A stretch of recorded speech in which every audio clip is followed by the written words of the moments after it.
Now let's get down with our today's topic. How did I come with this idea is recently one of the dentists who is undergoing an orthodontic treatment came to my office. She was concerned about her smile. Her teeth are not visible when she smiles. She says that, Doctor, can you see this? I feel like wearing a denture in my mouth. And what worse than a dentist having this problem, suffering from this problem? As she was a dentist, I asked her that what was your main problem? What was the main observations that were done before starting treatment, and what was the treatment plan? She said that the main complaint that I had was deep bite.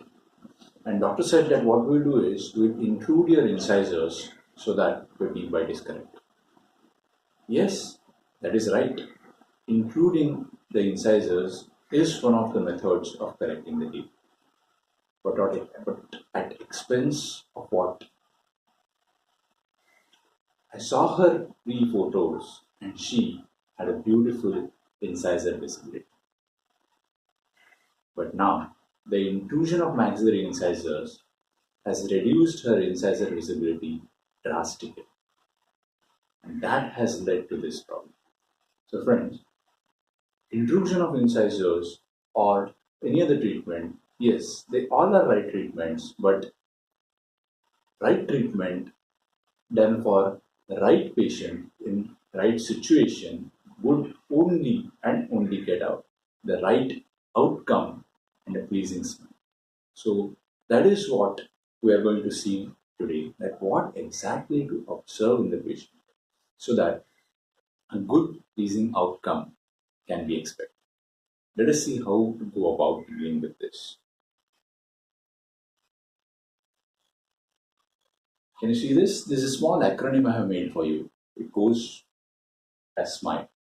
That's what we're dealing with, right? The S stands for Systematic Data Recording and Analysis.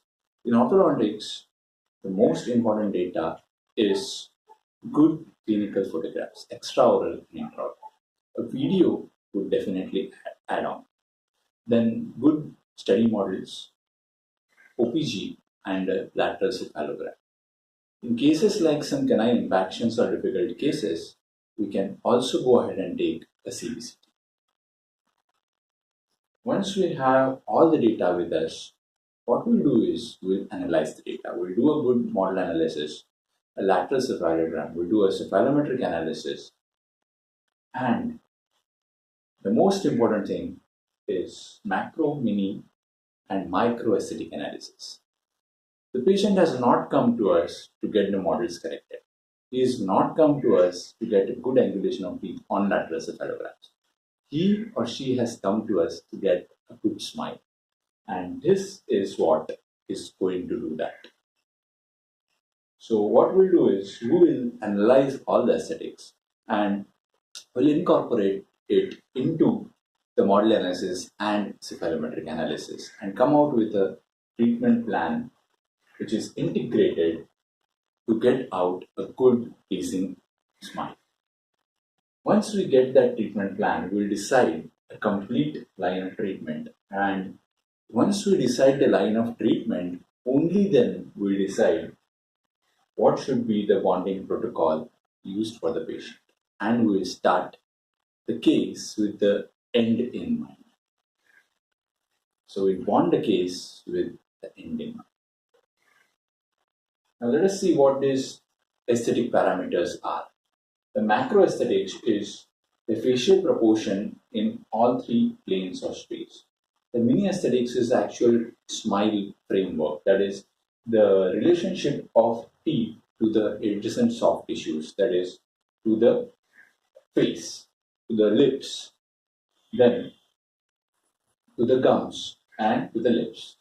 The micro aesthetics is when we actually go intraorally and check the tooth proportions, the golden proportion, the gingival zeniths, the contours of teeth, the connectors, embrasures, and the tooth shade and color. All these parameters come into the microaesthetics. The 6 horizontal lines of Kamara, as mentioned here, will be covering almost all these parameters into these 6 lines. So we'll see how to do it. First, let us start with macro aesthetic analysis. Macro aesthetics is analyzing the complete face in 3 planes. That is, as you can see here, anterior posterior plane, horizontal, and vertical. When we talk about horizontal, what we check for is asymmetries, some gross asymmetries in patient's face. We will also check for deviated nose or deviated chin because that is going to hamper the aesthetics to a great extent. Then what we'll check for, then let us see the other plane, that is the vertical plane. In vertical plane, what we check for is the patient a regular face or he's having a long face or a short face. The treatment plan depends to a great extent on this. See, when a patient is having a long face, and if we plan a treatment which is actually going to extrude his posterior teeth, what will happen is his face will become more long, and that is not going to look good. So the treatment plan has to be adhering to all these things. The simple formula which I will give you is to check and compare the lower facial height with the middle facial height. What we'll do is we'll take a lateral cephalogram, we'll mark the menton, we'll mark the ANS, and we'll mark the nasion. We'll measure the total height from nasion to menton. I'm talking about the bony points, not the soft tissue. Then we'll mark this line. What we'll do is we'll put a perpendicular from ANS to this line. Measure the middle face height and measure the lower facial height.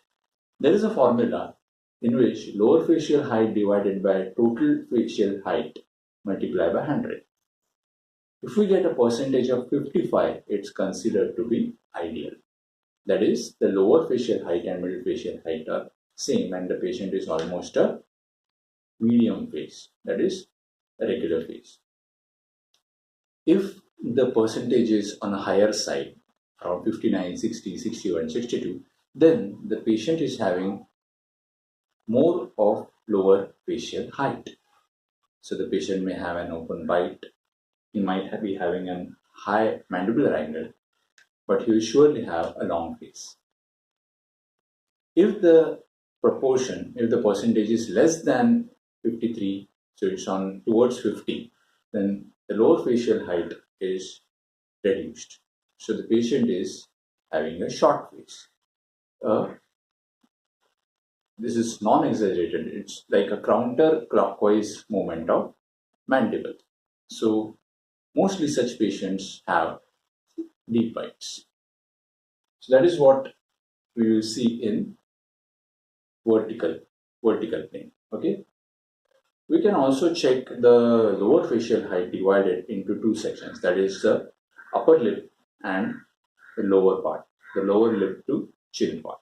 The upper lip portion has to be almost half the size of the lower portion, from the lower lip till the menton. We'll also check for the short lip in this angle. What happens is, many a times, more visibility of incisors is due to the short upper lip. What we'll check for is the height of the philtrum and on side the height to till the commissure. This has to be more than half, almost 3/4 the heights of the commissure from the base of the nose. So that's what we'll check for. Now in anterior posterior plane. Anterior posterior plane will give us an idea again of long face or short face, because when we see from the side we can check the mandibular angle. Then it will give us an idea of incompetent lips. When the patient can still try and close the lips. Remember that. But what we'll have to check is the strain on the mentalis muscle. If we relax the muscle, the lip will open up. Okay? Because incompetent lips and protruded tip is one of the criteria for extraction of teeth.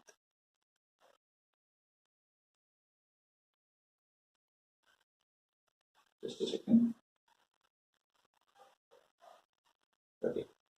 It is one of the criteria for extraction of teeth. We can also check for class 2 or class 3 skeletal relationships when we look at the patient from side. Definitely the lateral cephalogram will give us a better idea, but an analysis on face can also give us a fair idea. So these are the things which we will be checking for when we do a macrofacial analysis of the patient.